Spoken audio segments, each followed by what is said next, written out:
Michael was a man who had given the best years of his life to his country, serving with honor and pride in the United States Navy as a SEAL, a soldier who had gone through the toughest of missions, who had carried the weight of responsibility on his shoulders, who had walked into storms of fire overseas and walked out carrying his brothers, and yet now as he sat behind the wheel of his old car on a quiet evening road in Virginia, dressed in simple clothes and trying to enjoy the peace of his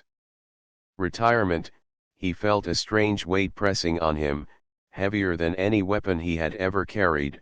because the silence of home was not the same as the noise of war, and the world he had returned to did not always treat him as the man he was, it treated him as a stranger, sometimes even as a threat, and that feeling cut him deeper than the scars on his body, scars he kept hidden under long sleeves, scars that were reminders of loyalty, discipline, and survival. The headlights of another car flashed in his rearview mirror, bright and sharp, and soon the sound of sirens filled the air, pulling him out of his thoughts as he carefully slowed down and parked on the side of the road, his heart steady because he had been trained to remain calm in moments when others would panic, and yet there was a small tremor in his chest that he could not ignore, a reminder that even the bravest soldier could not control the unknown. The blue and red lights reflected against his windshield, painting the inside of his car with streaks of color that reminded him of faraway flares in a battlefield, only this was not foreign land, this was home, and home was supposed to be safe, but in his mind safety was something he had not truly felt for a long time. He rolled down his window, his movements slow and respectful, his driver's license already in his hand, his eyes watching the shadows of two officers approaching, and though he knew he had done nothing wrong, the questions formed in his mind like clouds: why him, why now, what reason had brought them to him on this quiet road, and yet he remained still, his voice polite when he greeted them, his words calm, because Michael had lived by a code his entire life: respect first, patience always, discipline above all. The young officer on the driver's side asked for his license and registration, his tone carrying the authority of someone new to the job, someone eager to show control, and Michael handed it over without hesitation, his hands steady, his eyes never leaving the man's face, not out of challenge but out of habit, for a SEAL always read the room, always studied the eyes of those around him, because eyes told stories that words could not. The second officer circled around the car, his flashlight sweeping across the seats, the dashboard, the back seat, as if searching for something hidden, something dangerous, and Michael felt a pang of sadness, because once again he was being seen not as a father, not as a veteran, not as a man who had sacrificed for his flag, but as someone suspicious, someone questionable, someone less. His thoughts went to his mother, who used to tell him as a boy in North Carolina that life would test him not only in the open but also in the shadows, that people would not always see the truth in him, but he must never let their blindness change his vision of himself, and so he sat there, remembering her words, letting them calm his heart. The night was quiet except for the sound of crickets and the distant hum of passing cars, and yet inside Michael's chest there was a storm of emotions, memories of war mixing with the reality of being misunderstood at home, a weight that made him feel invisible, forgotten, and yet he held his composure, his discipline, his armor, because he had survived worse. The officer returned with his license, his eyes narrowing as if he was still unsure, and Michael thought of all the years he had worn the uniform with pride, all the times he had saluted the flag, all the moments he had stood side by side with men and women of every color, every background, and had called them brothers and sisters, and now here he was, sitting quietly, feeling the heavy truth that sometimes the battles at home were the hardest to fight, not because they involved weapons or enemies, but because they involved hearts, perceptions, and the quiet weight of being unseen. Michael smiled softly despite the tension, a smile that carried no anger, only resilience, and he spoke with respect, reminding himself that the measure of a man was not in how he was treated but in how he chose to respond, and though he was tired, though he was hurt by the shadows that followed him, he knew this was only the beginning of another journey, one not marked by bullets or missions, but by patience, dignity, and the hope that one day his country would see him not as a question but as an answer, not as a threat but as a son. And so the night carried on, the officers returning to their car, the papers returned to his hand, and Michael sat for a long moment before starting his engine, staring ahead into the dark road lit only by his headlights, wondering what lay ahead for a man who had given everything yet still had to prove himself, wondering if perhaps this new battle, this silent battle of perception, would be the hardest one he had ever faced, and yet deep inside, as his car rolled forward into the quiet night, he carried the unshakable truth that no matter how heavy the road, no matter how misunderstood he might be, he was still a soldier, still a son, still a man with dignity, and his story was far from over. Michael sat in his car for a long time after the officers left, his hands resting on the wheel but his mind drifting into places far away, places he had promised himself he would not return to, because the silence of the road reminded him of the silence that came after missions, the heavy quiet that pressed against his chest and made breathing harder than running through storms, and he thought of how strange it was that danger had never frightened him in battle but the feeling of being unseen in his own country now carried a deeper weight, a weight that made his heart ache in a way no wound ever had. He started his engine and drove slowly toward the town, the empty streets stretching ahead, his headlights cutting through the darkness, and he wondered if his life had become just another quiet journey with no mission and no clear end, and that thought unsettled him because a soldier was trained to always have a goal, always have a purpose, and yet now he felt like he was walking in circles, looking for something that refused to appear. As he passed through neighborhoods where houses stood close together with lights glowing softly in the windows, he saw families gathered at tables, children running across lawns, dogs barking at shadows, and for a moment he felt the sharp sting of distance, because though he had family, though he had a son studying in another state and a sister who called him every week, he still felt alone, not because he lacked love but because he carried a silence inside him that he could not share with them. A silence built from years of holding back fears, of hiding pain, of being strong when others were weak, and now that silence sometimes felt like it was drowning him. He parked his car near a small diner that stayed open late, a place he visited often not for the food but for the comfort of routine, the sound of people talking, the clatter of dishes, the smell of coffee, all simple things that reminded him of life beyond missions, and as he walked inside, the bell over the door rang, and the waitress behind the counter, a kind woman named Linda with gray hair tied in a bun, gave him a warm smile, a smile that reminded him that kindness could still be found in small places even when the world outside felt heavy. He nodded back, sat at his usual booth by the window, and ordered the same black coffee and slice of apple pie he always did, because small consistencies gave him comfort, a reminder that not everything had to change, that some things could remain steady. As he waited, his mind drifted again, this time to memories of his teammates, men who had become brothers not through blood but through shared struggle, men who had laughed with him under the desert sky and cried with him when losses came, men whose voices he sometimes still heard in his dreams, and he wondered where they all were now, scattered across the country, each trying to rebuild lives in their own way, some successful, some struggling, some lost in battles of their own minds, and he felt both proud and sad, proud that they had given their best and sad that so many of them now carried invisible wounds no one saw.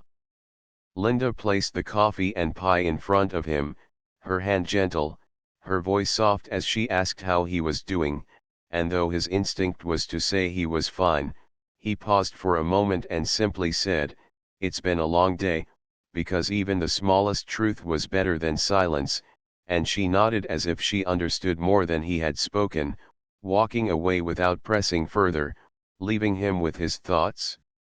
As he sipped his coffee, staring out at the quiet street beyond the glass, he realized that moments like this, simple and ordinary, carried more weight than grand events, because they reminded him that life was not only about missions or medals but about sitting in peace, about tasting sweetness, about being seen even if just for a moment by someone who cared. His thoughts turned back to the traffic stop, the sharp lights, the questioning eyes, the feeling of being measured and not understood, and though part of him wanted to be angry, he chose instead to reflect, to search for meaning, because he had learned long ago that bitterness was a chain heavier than any weapon, and he refused to let it bind him. He wondered if perhaps his purpose now was not to fight battles with strength but to live with dignity, to show by example that calmness was stronger than suspicion, that respect was deeper than judgment, and that true courage was not only in facing danger but in facing misunderstanding without letting it destroy who you were. His coffee grew cold as his mind wandered through these thoughts, and by the time he finished his pie, he felt a quiet resolve settling in his chest, a decision that he would not let small moments of being unseen define his life, that he would search for new meaning, new missions, even if they were simple, even if they were quiet, because a man's worth was not measured only by battles won but also by the way he chose to keep walking when the road seemed unclear. He paid his bill, thanked Linda, and stepped back into the cool night air, the breeze carrying a softness that touched his face like a reminder that not all nights were heavy, that not all roads were lonely, and as he drove home to his small house with its empty rooms and quiet walls, he carried with him not the weight of suspicion but the seed of determination, a promise to himself that he would not fade into the background, that he would not let silence define him, that his story still had chapters left to be written. The next morning Michael woke earlier than usual, the soft light of dawn slipping through his curtains and painting his small room in pale colors, and though his body was tired from another restless night, his mind refused to let him stay in bed, because something inside him whispered that he could not spend his days only driving roads and drinking coffee in quiet diners, that he needed more, that he needed a mission even if the war was long over, and so he rose, stretched his strong but weary frame, and prepared himself a simple breakfast of eggs and toast, eating slowly as he stared at the faded photographs on his kitchen wall, pictures of his younger self in uniform, standing beside his team, medals pinned to his chest, pride shining in his eyes, and he felt both a warmth of honor and a sting of distance, because those days were gone, and yet the man in the photos was still him, and he refused to believe that his story had ended there. After cleaning his small kitchen, he put on his jacket and stepped outside, the crisp air brushing against his face, the street around him quiet except for the sound of birds waking, and he decided to walk instead of drive, letting his legs carry him through his neighborhood, past rows of houses where children played on bikes and elderly neighbors waved from porches, and though he waved back politely, he felt again that familiar sense of being apart, not because they rejected him but because they did not know him, not truly, not the weight he carried, and sometimes he wondered if they would even understand if he tried to explain.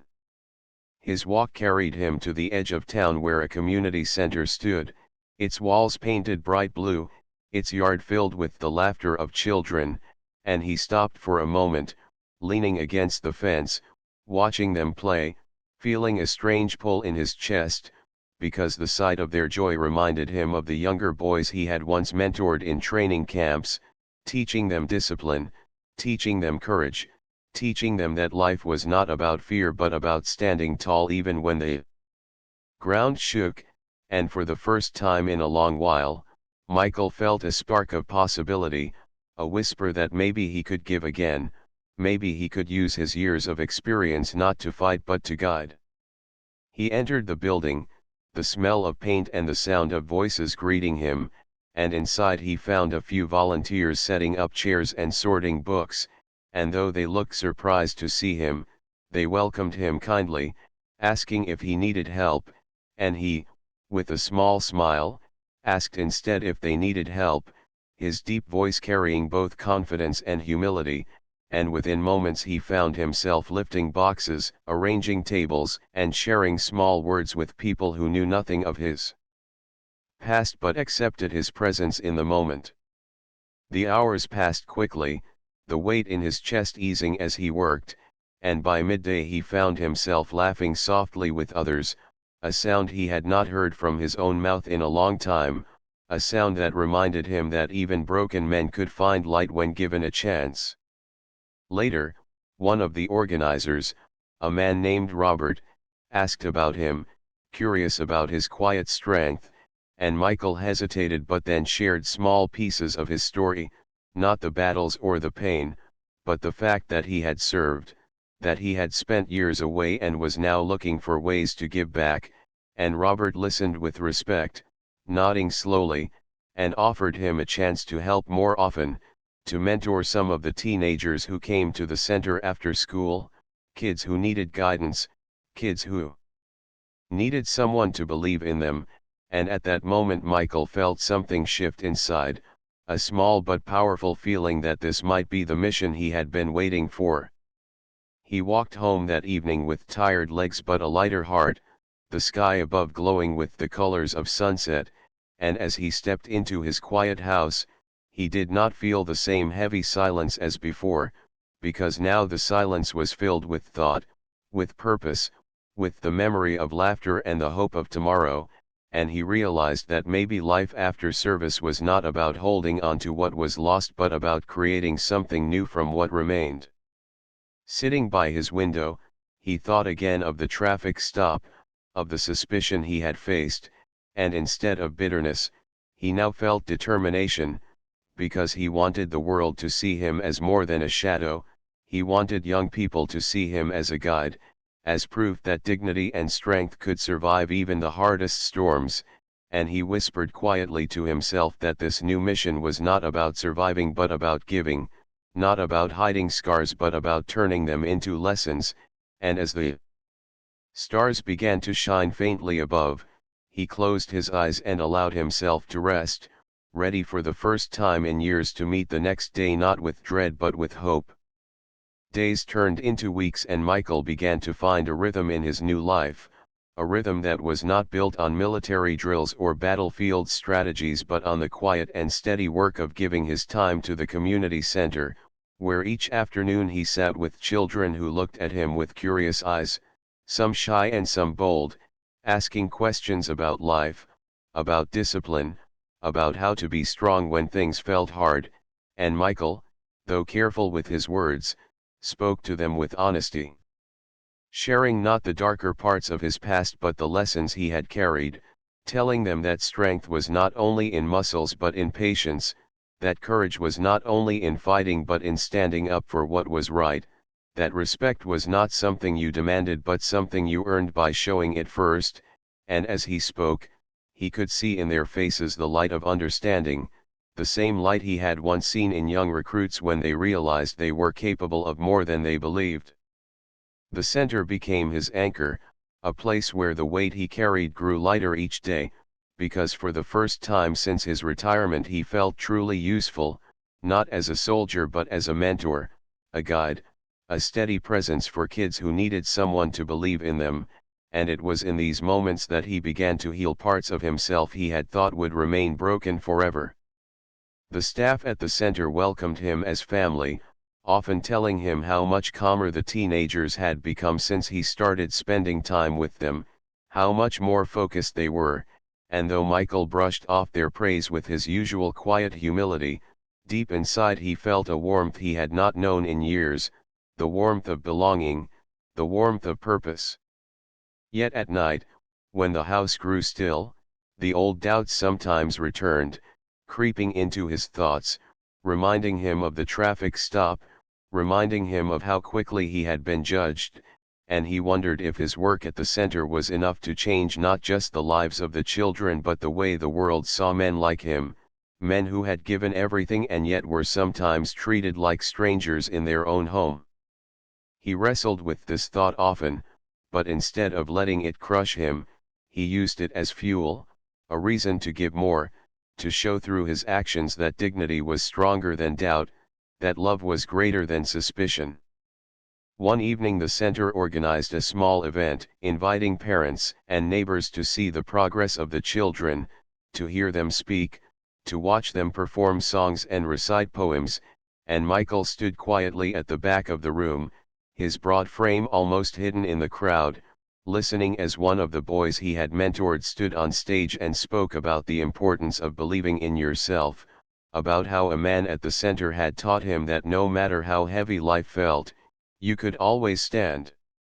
taller if you chose not to give up, and though the boy never mentioned Michael by name, the way he glanced toward the back of the room, the way his eyes sparkled with gratitude, made Michael's chest tighten with emotion, because for the first time he felt truly seen, not as a shadow, not as a question, but as a guide, a protector, a teacher. The applause that followed washed over him like a wave, and he lowered his head humbly, blinking back the sting of tears that threatened to fall, because men like him were not trained to cry, yet in that moment he realized that tears were not weakness but release, proof that his heart was still alive, still beating with purpose. Later that night, as he walked home under the soft glow of streetlights, the cool air brushing against his face, he thought about the long road he had traveled, from the noise of battlefields to the silence of lonely nights, from the suspicion of strangers to the acceptance of children, and he realized that life was not about one great mission but about many small ones, each carrying its own meaning, each giving its own reward. He thought of his mother's words again, words she had spoken when he was young, telling him that the world would not always understand him, that sometimes it would even fear him, but that he must never let the world's blindness take away his vision of himself, and for the first time in years he truly understood what she meant, because he no longer needed the approval of strangers to know his worth, he saw it in the eyes of the children, in the gratitude of the staff, in the small but steady changes happening around him. As he reached his front door, he paused and looked up at the night sky, the stars shining faintly through thin clouds, and he whispered softly to himself that he was ready for whatever came next, because he had found a new mission, and as long as he had breath in his lungs, he would keep walking forward, giving, guiding, and proving not through anger but through love that his story was not one of being forgotten but one of being reborn.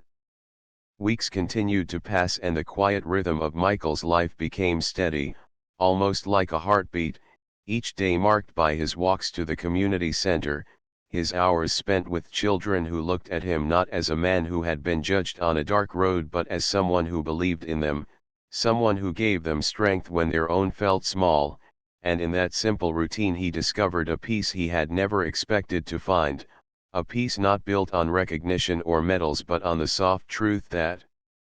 helping others healed the helper too. One afternoon the director of the center asked him to speak at a larger gathering, not only for the children but for their families, neighbors, and local leaders, and though Michael hesitated at first, his natural humility resisting the idea of standing in front of so many, he finally agreed, telling himself that perhaps his words could do for others what his quiet presence had already begun to do for the young. On the evening of the event the room was filled with voices and laughter, the walls decorated with drawings made by the children, bright colors that carried hope, and Michael stood near the stage, his tall frame dressed simply but neatly, his hands steady though his heart carried the weight of years, and when his name was called, the applause surprised him, warm and genuine, carrying no suspicion, only respect. He walked slowly to the front, looked out over the crowd, and for a moment the memories of battlefields returned, the faces of his brothers in uniform, the sounds of missions, the silence of nights spent far from home, but instead of pain he felt gratitude, because those experiences had shaped him, and now they gave him words that mattered. He spoke in a calm voice, telling the story not of war but of learning, of how discipline was not about being harsh but about being consistent, of how courage was not about never being afraid but about choosing to keep moving even when fear whispered loudly, and of how respect was not only what you received but what you gave, especially to those who least expected it. As he spoke, the room grew quiet, every ear turned toward him, and he saw in their faces the reflection of his truth, the understanding that his journey was not only his but theirs too, because everyone carried battles, some visible, some hidden, and everyone needed someone to remind them that dignity was possible no matter how heavy the road. He ended his words not with grandeur but with simplicity, saying that he was not a hero, that he was only a man still learning how to live with honor, and that if he could leave them with one thought it was this: that strength was not proven by how loud you stood in the world but by how quietly you lifted others up. The applause that followed filled the hall, echoing like waves, and Michael bowed his head humbly, his chest tightening with emotion, because for the first time he felt fully seen, not through suspicion, not through medals, but through love. Later that night, as he walked home under the quiet sky, his steps slow but steady, he thought about how far he had come from that lonely night on the roadside, from that heavy silence in his car, from the weight of being unseen, and he realized that though those memories would always remain, they no longer defined him, they had only shaped the path that led him here. His house was still quiet when he entered, the room still carried the echoes of solitude, but now the silence no longer felt like emptiness, it felt like rest, because his days were filled with meaning and his nights were filled with hope, and he understood that life after service was not about fading away but about finding new missions, new ways to give, new ways to love. Sitting by his window with a cup of tea, he looked out at the stars and whispered to himself that his story was not forgotten, it was alive, it was growing, and as long as he had strength in his body and breath in his lungs, he would continue walking forward, not as a soldier fighting battles abroad but as a man building bridges at home, bridges of respect, patience, and kindness. And in that quiet moment Michael felt peace, a peace he had chased for years, a peace that did not come from medals or recognition but from knowing that he had finally found his place, not on a battlefield but in the hearts of those who now looked at him with gratitude, and he smiled softly, because he knew his journey, though filled with trials, had led him exactly where he was meant to be.